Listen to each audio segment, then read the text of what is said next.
Hey everybody, this is Dream. We have a little 4 game slate here today. We got a pretty big injury report for you, and then we'll get into the DraftKings and Fanduel set, and then I'll give you my core picks at the end of each game, who I think is going to win those games. So let's go ahead and get into the injury report today. So for Miami, we have Butler and Vincent questionable, Jovic and Kane are out, and Bam is now doubtful. That just recently hit. It looks like he may not play today. For Houston, we've got Tate out.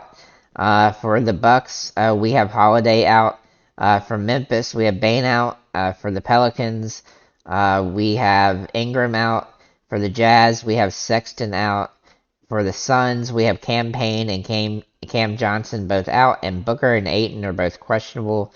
And for the Clippers, currently Wall is questionable and Powell is out, but there's some question about potentially Zubac, Leonard, and Paul George as well, and maybe some others. So we're gonna have to keep an eye on that. You can join our Discord. We put the up-to-date information in there. I've had several accounts that automatically drop in there when there's injury news. So come check that out. Link is in the description below. So let's go ahead and get into the players I do like today. So here on DraftKings, my top 3 core plays are Jalen Green, Tyler Hero, and Giannis. Now, Giannis is pretty expensive, but he's been playing pretty well. Though he does need 61 fantasy points to 5x here. And on a short slate like this, getting a 55 plus fantasy output from him will be doable on this one simply because there's not a ton of options to choose from. Now, I will point out that in order to roster him, you're going to have to get some value plays, and there are a couple available, and there's a couple that will potentially be opened up depending on injury situations. And I will talk about a couple of those. But you'll have to figure out some way to really roster him. He may not be as quite a viable simply because of that, because there's not a ton of value. But there is ways you can do it. So you'll just have to kind of play around with lineups and see, and then obviously watch the injury situations. As for Tyler Hero, he's been playing really well, and assuming that guys continue to sit, he's going to have some decent upside in this matchup against Houston, who's a faster paced team.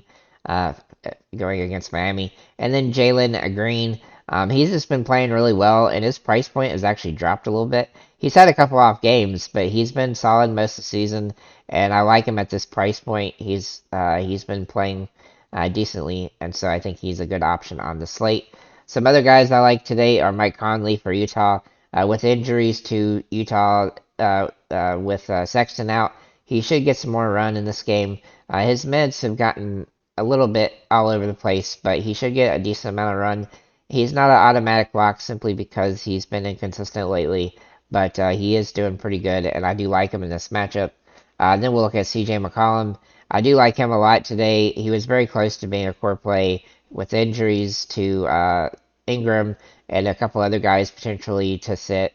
He has some decent upside in this matchup. However, again, just like, especially with this game being a high scoring game. However, he has been inconsistent lately, and so he is a little bit concerning from that perspective.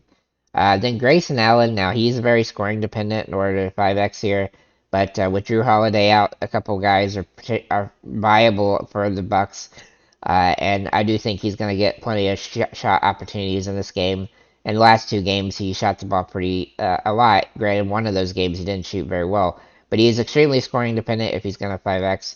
But his price point is cheap enough that, especially on a small slate like this where he's viable. Then we'll look at Eric Gordon. He's probably one of my favorite cheap options on the slate that's available right now when it comes to just the fact that even though he is pretty scoring dependent, he tends to play a decent chunk of minutes, and he tends to get a decent amount of shots. So as long as he can get a decent amount of those to fall, he should be good on the slate, especially with minimum amount of players available to utilize. Then we'll look at Trey Murphy. Now, he's been extremely boom or bust lately, but this is a nice plus matchup and a high-scoring game opportunity. I think he has some viability here, but his floor is extremely low, so do keep that in mind. But he does have a good ceiling as well.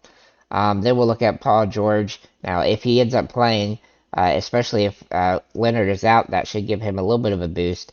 In the last 3 or 4 games, he's been really good, but he's had some off games as well. He hasn't been super consistent, but he does have upside in this matchup, and he had a triple-double yesterday, and so maybe he'll be out be good to go today as well. Then at center, we're going to look at Jonas Valanciunas for New Orleans. He's in the best position of the big guys available. Unfortunately, most of the big guys are all playing sporadic minutes, and that leaves a lot to be desired.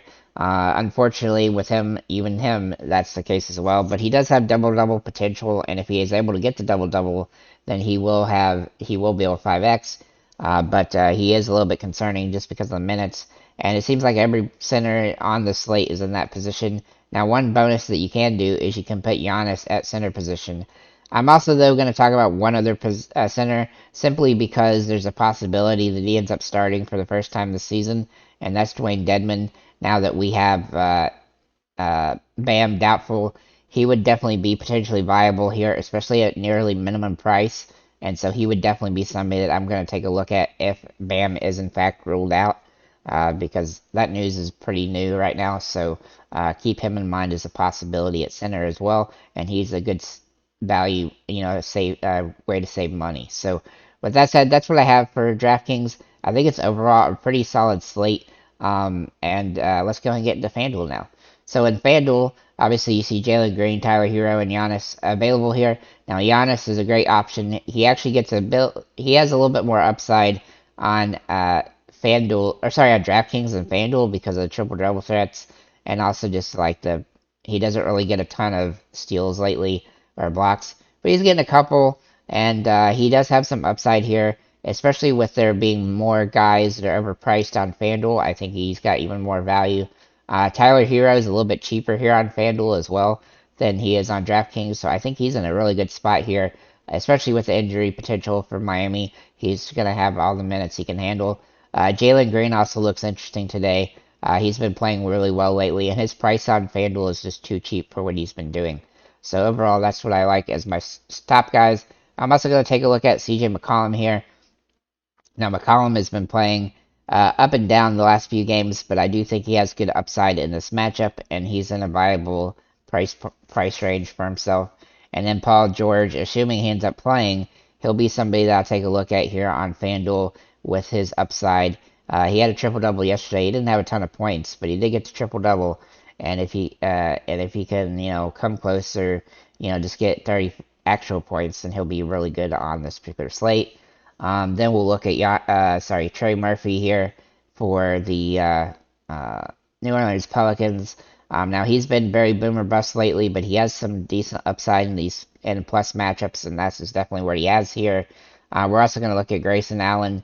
Now there's a couple guys on Milwaukee that are viable based because of Jrue Holiday being out, but I feel like he's one of the safer ones. Though he is scoring dependent, he's the one that has the most upside on this matchup. So then we'll look at Marcus Morris here for the Clippers, and he's a little bit too cheap for what his potential is. Obviously, he's been very streaky lately, but you're going to have to find some guys that are cheaper on the slate in order to, get the big guys in here. Then we'll get Jonas Valanciunas. He's one of my top options at center, though he's been very inconsistent with minutes lately, and so if he can get a double-double, he'll pay off, but that's the risk here.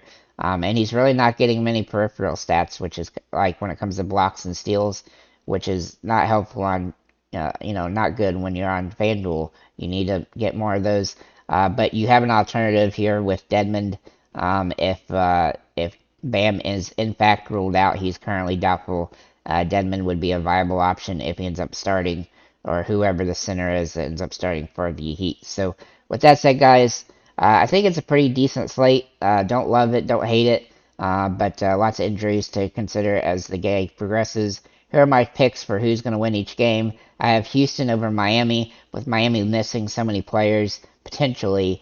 It's going to be hard for them to overcome. And Houston's been, they're a pretty good scoring team, despite Miami not being a big one. I do think Houston has a little bit of an advantage today. Maybe Tyler Hero can will Miami to victory, but I think it's more likely that Houston just pulls out the W.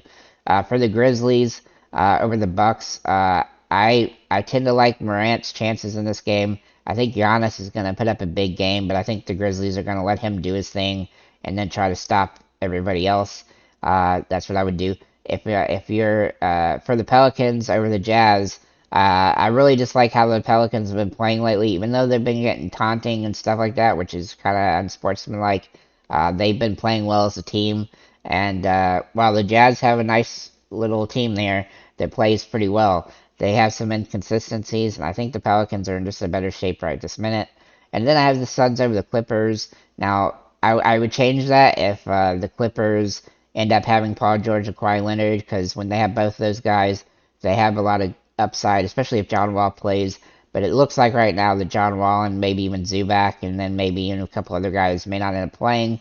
And so then I'm going to take the Suns, especially if they have Chris Paul and Booker both available. Even without Ayton, I think that they will be able to beat the Clippers with a reduced roster. But we'll have to see how those rosters play out as the day progresses.